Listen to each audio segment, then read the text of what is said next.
Les amis, l'Olympique de Marseille s'est incliné hier soir 1-0 sur la pelouse de l'Allianz Riviera face à l'OGC Nice. J'ai assisté au match et je vais essayer de vous faire un débrief. Alors tout d'abord, on va parler de l'Olympique de Marseille. L'Olympique de Marseille n'a pas été fondamentalement mauvais hier soir, comme je peux l'entendre. Je trouve que dans le jeu, on commence à se rapprocher de ce qu'a envie de faire Gennaro Gattuso sur le banc de l'OM. Je trouve que notamment sur les sorties de balles, ça a été plutôt intéressant. Et dans le jeu en lui-même, je trouve qu'on a quand même montré des choses assez intéressantes. Mais je trouve que l'OM a pêché dans l'animation offensive. C'est vrai qu'hier c'était le grand retour d'Ismaïla Sarr en tant que titulaire.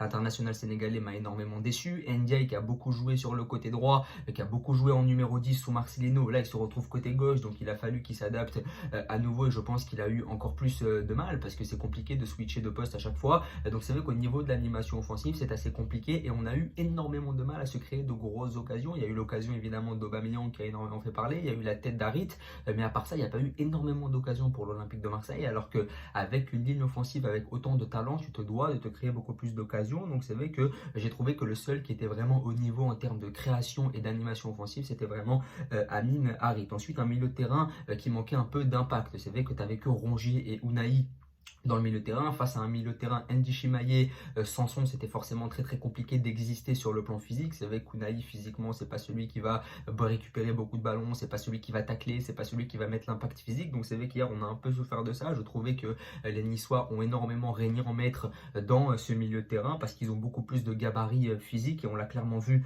hier. Et puis il y a également eu du côté de l'OM des individualités qui étaient clairement en dessous. Klose qui s'est rapidement blessé suite à ce magnifique dribble de Boga, Ismaïla Sarr qui a été inexistant, qui a raté des contrôles qui sont inratables à ce niveau-là normalement. Unai qui a encore été en dessous. Je trouve que ce que propose Unai c'est insuffisant. Aubameyang qui a été inexistant la majorité du match. Donc c'est vrai qu'on a des individualités dont on attend beaucoup qui ne sont pas assez présentes pour le moment. Et ça évidemment quand tu as 4-5 individualités sur lesquelles tu comptes énormément qui ne sont pas là, et bien forcément c'est très très compliqué. Les entrées de Verretou et Kondogbia ont été intéressantes, mais de l'autre côté Vitinha n'est pas rentré, Muguet n'est pas rentré et Gattuso a fait rentrer Bamo Meïté suite à l'explosion de Balerdi et Amir Murillo. C'est vrai que Bamo Meïté et Amir Murillo, quand tu veux pousser pour essayer d'égaliser, ça n'est pas vraiment la meilleure idée, c'est pas eux qui vont réussir le miracle, surtout Amir Murillo qui nous a régalé d'un centre absolument calamiteux à un moment donné sur une phase de jeu. Donc c'est vrai que les entrées en jeu, Verretou, Kondogbia c'était intéressant, mais Murillo, Meïté c'est insuffisant et je trouve ça regrettable qu'on n'ait pas fait rentrer Vitinha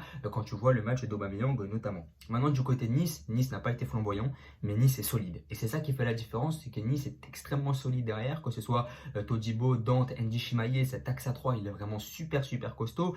Même dans le milieu de terrain, Sanson, il fait vraiment les différences sur le plan technique. Dans la profondeur, tu as un Boga. En pivot, tu as un Mofi. Laborde qui se balade aussi entre les lignes. Donc, tu as vraiment une équipe qui est très intéressante avec énormément de gabarits physiques, avec vraiment beaucoup d'impact. Et ça, c'est excellent pour la Ligue 1. C'est-à-dire que c'est une équipe qui va beaucoup défendre, qui va miser sur ses profils physiques et qui va envoyer Boga dans la profondeur ou Sanson grâce à ses super conduites de balle. Et c'est vrai que ça fait vraiment la différence dans notre championnat qui a beaucoup d'exigences physiques. Donc voilà, c'est vrai que cette équipe elle est plutôt limitée sur le plan technique parce qu'un mec comme Sofiane Diop il joue pas, un mec comme Badreddine Bouanani il joue pas, mais c'est vrai que tu as des mecs costauds qui arrivent à faire la différence. Donc ça c'est vraiment très intéressant. Et puis globalement sur le match, j'ai trouvé que le match était quand même plutôt fermé. J'ai trouvé que techniquement c'était pas un match de très haut niveau et pourtant on avait quand même affaire à deux grosses équipes de notre championnat. C'était un match plutôt tactique, on aime bien appeler ces matchs-là des matchs tactiques, ça a essayé de jouer, mais c'est vrai que c'était assez limité parce qu'il y avait beaucoup de profils physiques sur le terrain et c'est vrai qu'on ne s'est pas vraiment régalé en termes d'occasion notamment. Et le tournant du match se situe au moment où Aubameyang rate son action, qu'il la met sur le poteau. À ce moment-là, on se dit que ça va vraiment mal tourner pour l'OM et puis l'OM a vu ses nerfs lâcher finalement avec ce carton rouge de Balerdi qui nous a coûté le match malheureusement. N'hésitez pas à me dire ce que vous en pensez, à vous abonner, à liker et à partager. Merci beaucoup.